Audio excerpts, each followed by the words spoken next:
The Mossdale Caverns is a vast system located in the Yorkshire Dales of England, around 5 kilometres north of the market town Grassington. Bob Leakey began exploring Mossdale Caverns in 1941. Bob was very experienced in what he did, and his explorations were solo expeditions. He noted that the cave system was prone to flooding and took 8 to 10 hours to reach the end. During the expedition, the caver would come across many long wet crawls and neck-deep water. Today, the cave system is notorious amongst cavers for the disaster of 1967, in which 6 young men lost their lives. This is the story of the Mossdale Caverns Disaster. The 1960s saw prominent growth within the caving community. Cavers were now exploring more than ever, and after Mike Boone and Pete Lively reached the end of Mossdale Caverns in 1964, the first people to do so since Bob Leakey, their visit renewed the interest in Mossdale Caverns once more and the possibility of exploring more of the intriguing cave system.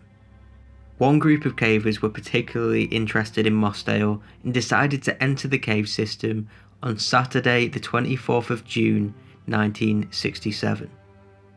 The caving team consisted of 10 members, split into 2 groups with separate goals. The first group had 6 members. These were Dave Adamson, who led the group, Jeff, Bill, John, Michael, and Colin. The goal of this group was reaching the end of the cave and using explosives to clear a barrier that had been preventing further progress for years. The second group of 4 consisted of Jim, John, Colette, and Morag. Morag was the fiancée of Dave Adamson from the first group. Their goal was to enter, but only go to as far as what was known as Rough Chamber, which was around 40 minutes in. After this, they would return to the surface and wait for the others. The entrance to the cave was at the base of Mossdale Scar. Mossdale Scar is a quarry-like cliff towards the end of the Mossdale Valley on Grassington. At first, they couldn't have picked a better day. The sun was shining and the weather was dry. The group entered at 2 o'clock, with the group of 6 going first. The other group followed behind them as they wasn't going as far. Jim described the expedition as a miserable experience, stating, "It was a difficult cave, but most of it was miserable rather than difficult. It was long and lots of crawling, very easily flooded, no really big chambers, and rarely was there much to see. It was all the nastiest things about caves. We didn't know much about it." So, the group of 4 reached Rough Chamber, which was smaller than a normal room in a house, and decided to head back up as the other 6 continued on. They surfaced around 5 o'clock to rain. Morag told Jim she was worried about Dave, as they were walking back to the shooting hut where they had a meal and got changed. The hut was located around 30 minutes from the entrance of Mossdale Caverns. Worryingly, the rain got worse and worse.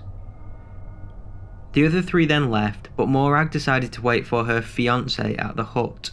At around 7:30, she decided to return to the entrance of the cave, where she found nothing out of the ordinary, so she went back to the hut. By 8:30, there was still no sign of the group, so she decided to once more return to the entrance. What she saw the second time would forever haunt her memory. The rainfall had completely submerged the entrance to the cavern. She realised the seriousness of the situation and dashed to Gillhouse Farm, which was about 3/4 of a mile away, for assistance. But it was deserted. She then continued to Yarnberry, which was another 1.5 miles away, where she contacted a man called Mr. Riley, who drove her down to call the rescue organisations. The rescue call was made at 11:10 p.m. Mossdale was a hive of activity for the rest of the night, where a large number of cavers, as well as firefighters, pumps, JCBs and tractors were all fighting to stop the flow of water getting into the cave. Unfortunately, the high level of water prevented access to the cave, but the rescuers fought through the night to save the cavers. By daylight, a massive new diversion 6 feet wide and 6 feet deep for over 100 yards had been constructed to transport the water away from the entrance, and by midday they were able to get back into the cave. They hoped the party had found refuge in Rough Chamber, but there was no sign of the group once the rescuers arrived there. However, once the rescuers did arrive at Rough Chamber, their search was halted, due to the flow of water restricting further passages. At this point, rescuers feared the worst. At 12:40 PM, they were able to continue their search and entered part of the cave known as Marathon Passage.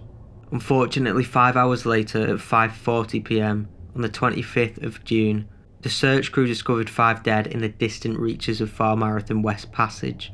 The bodies had now been found, and the 5 were named.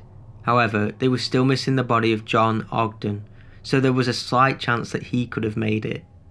By then, it was already 6 o'clock and the rain had picked up again, which meant the search for John had to be postponed until Monday the 26th. In some articles, it is claimed John was found a day later, but this isn't true. John was found 2 days later, on Wednesday the 28th. After nearly giving up hope, Brian Boardman, on that Wednesday, went down for one final look. He crawled over the remains and discovered a pair of boots and a helmet that belonged to John. He'd been washed up on the rocks and jammed vertically in an extremely tight rift. The other rescuers didn't see him because he was covered in silt, but by process of elimination, John was named and all 6 bodies had been found. The tragedy was complete.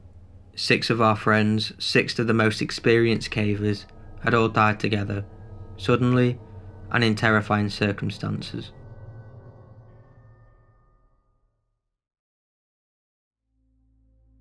The coroner returned a verdict of misadventure. All of the men had drowned. The cavers were most likely overwhelmed by a wall of water which swept down the passage.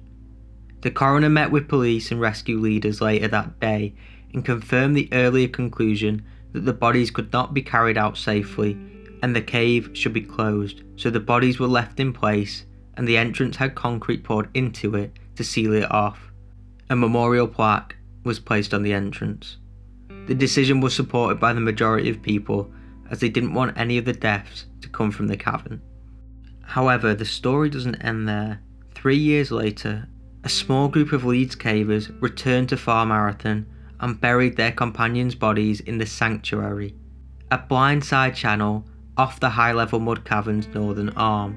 This is where the bodies remain to this day. This is the deadliest incident in British cavern history and to this day remains infamous. Because of this catastrophe, permission to access the caves is no longer permitted, although many still do on an unofficial basis.